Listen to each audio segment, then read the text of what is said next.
So it stopped recording halfway into chapter 5. So we are on thermocouples and thermistors. Thermocouples and thermistors are also common types of thermometers in food service operations. These tools are similar.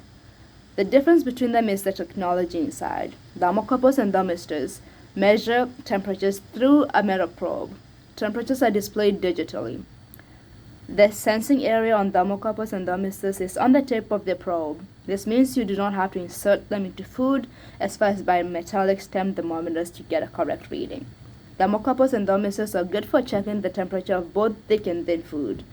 Thermocouples and thermistors are available in multiple sizes and styles. Many come with different types of probes, shown in Table 5C on the following page. Let's go through it. These are the kind of probes that come with, I guess this is the thermocouple or the mist thermometer. Then these are the probes it comes with. An immersion probe, you can use it to check liquids. A surface probe, we check the temperature of a flat surface equipment like a griddle. A penetration probe, these are for checking thin foods like hamburger patties or fish.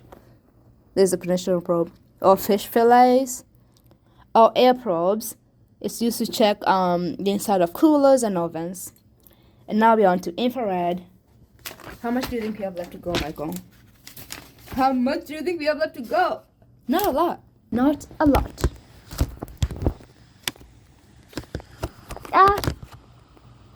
Okay. Infrared laser thermometers. Infrared, in brackets, lasers, thermometers. Infrared thermometers measure the temperature of food and equipment surfaces. These thermometers are quick and easy to use. Infrared thermometers do not need to touch a surface to check its temperature. This means there is less chance for cross-contamination and damage to food. However, these thermometers cannot measure air temperature or the internal temperature of food. Follow these guidelines for using infrared thermometers. Distance. Hold the thermometer as close to the food or equipment as you can without touching it. Barriers. Remove anything between the thermometer and the food package, or equipment. Avoid taking readings through metal such as stainless steel or aluminum or through glass. Manufacturer's directions. Always follow the manufacturer's guidelines. They should give you the most accurate readings. Other temperature recording devices. Other tools are available that can help you monitor temperature. A maximum registering thermometer is one type. This thermometer indicates the highest temperature reached during use. It is used where temperature readings cannot be continuously observed. It works well for checking the final rise temperature of dishwashing machines. Some devices monitor both time and temperature. The time temperature indicator is an example. These tags are attached to a packaging by the supplier. A color change appears in the TTI window if the food has become time temperature abused during shipping or storage. This color change is not reversible, so you know the item has been abused. Some suppliers place temperature recording devices inside their delivery trucks. These devices constantly monitor and record temperatures. You can check the device during receiving to make sure food remained at safe temperatures while it was being shipped. Here's the TTI item. Looks like this.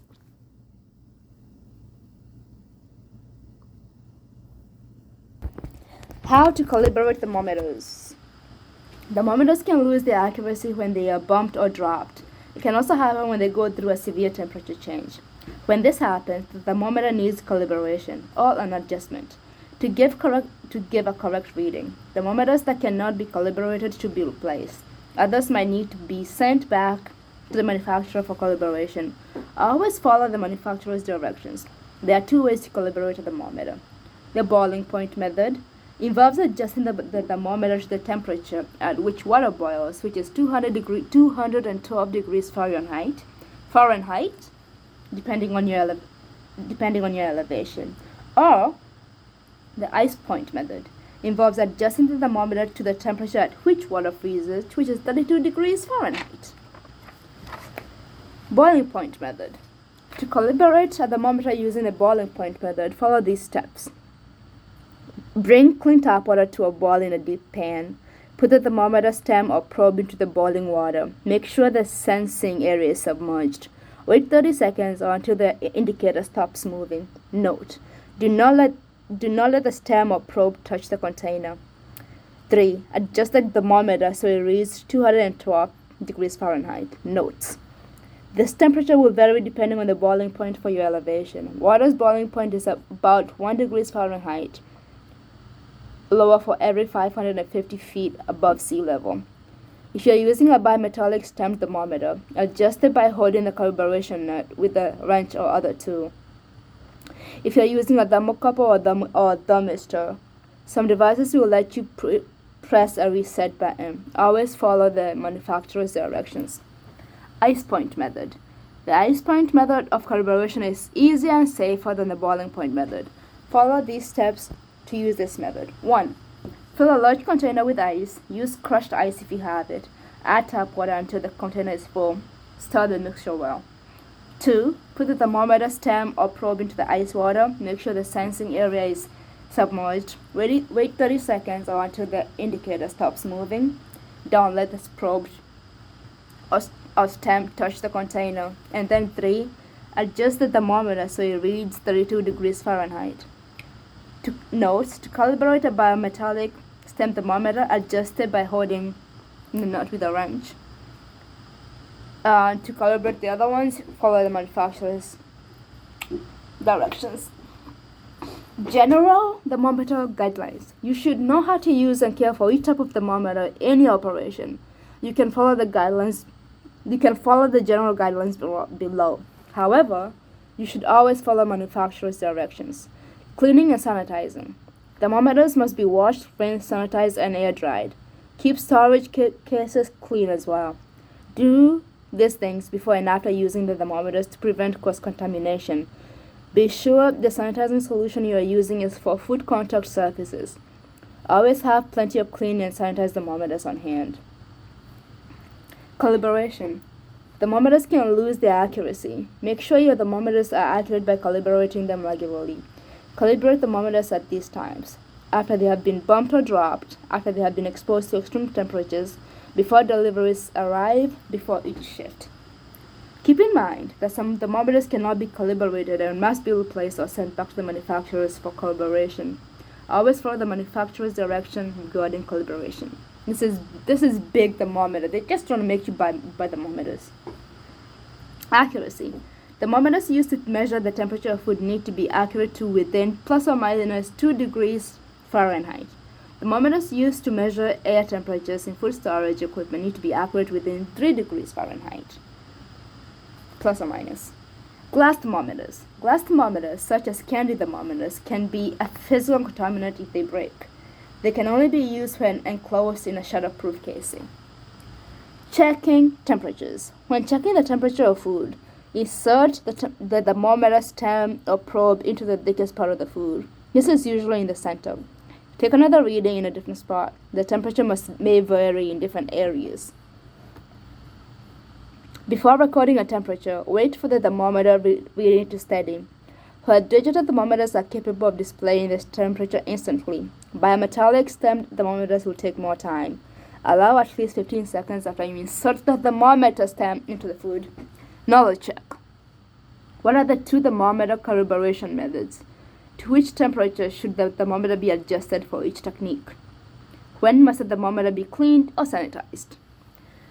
Chapter summary. The flow of food is the path food takes in your operation from purchasing to serving. Many things can happen to food in its flow through the operation.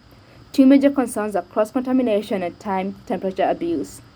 To prevent cross-contamination, keep ready to eat and raw food separated. When possible, use different equipment for each type of food. Clean and sanitize all work surfaces, equipment, and utensils before and after each task. When separate equipment cannot be used, prep ready-to-eat food and raw meat, poultry, fish, and fish at different times. Prepping ready-to-eat food first minimizes the chances of contamination. Similarly, you can buy food items that do not require much preparation or handling. Time-temperature abuse happens anytime food remains between 41 degrees Fahrenheit and 135 degrees Fahrenheit, although its most dangerous between 70 and 125. This range is called the temperature danger zone. You must try to keep food out of this range.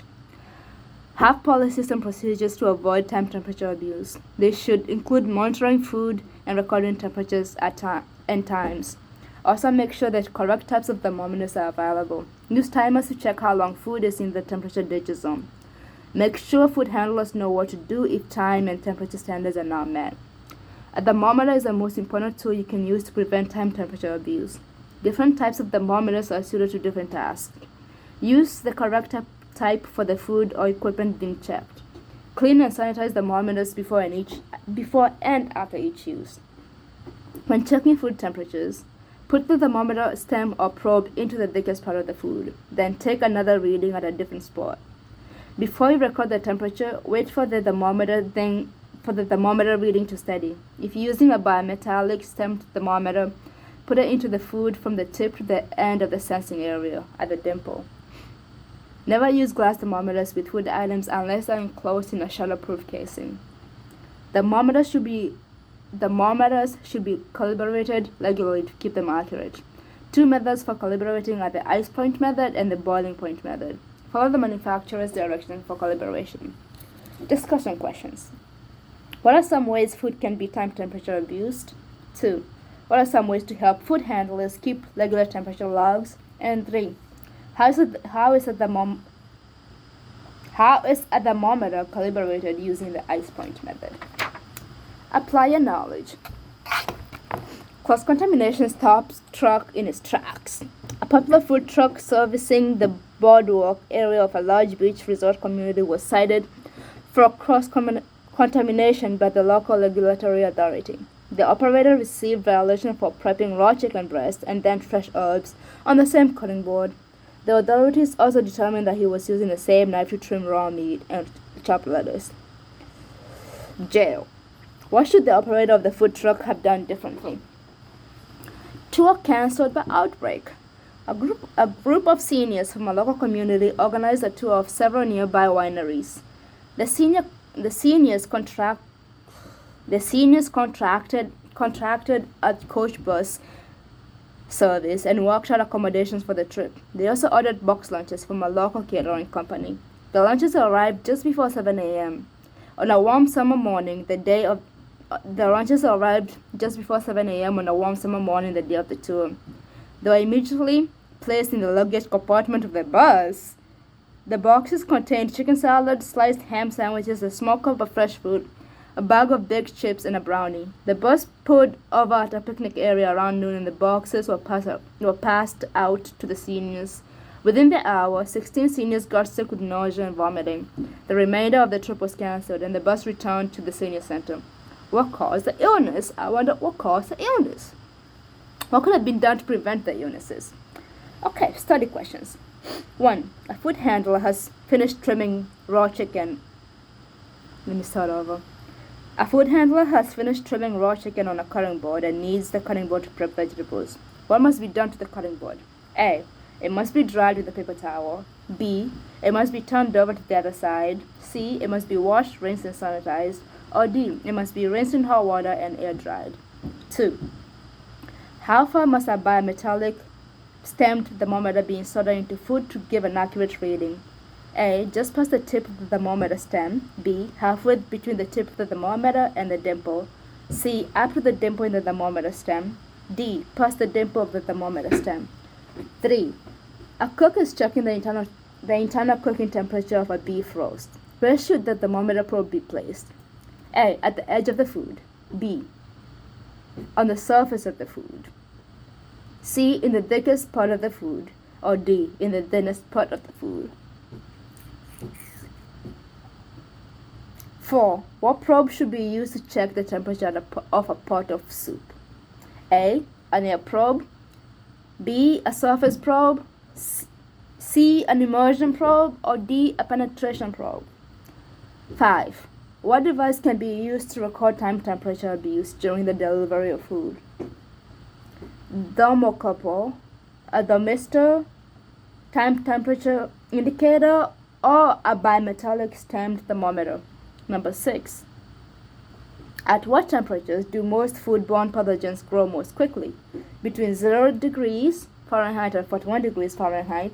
between 45 degrees Fahrenheit and 65 degrees Fahrenheit, between 70 degrees Fahrenheit and 125 degrees Fahrenheit, or between 130 degrees Fahrenheit and 165 degrees Fahrenheit. 7. Which thermometer is incapable of measuring the internal temperature of food? A. Bimetallic stamped thermometer. B. Infrared thermometer. C. A thermocouple. Or D. A thermistor. 8. A thermometer used to measure the temperature of food must be accurate to what temperature? Plus or minus 5 degrees Fahrenheit, plus or minus 4 degrees Fahrenheit,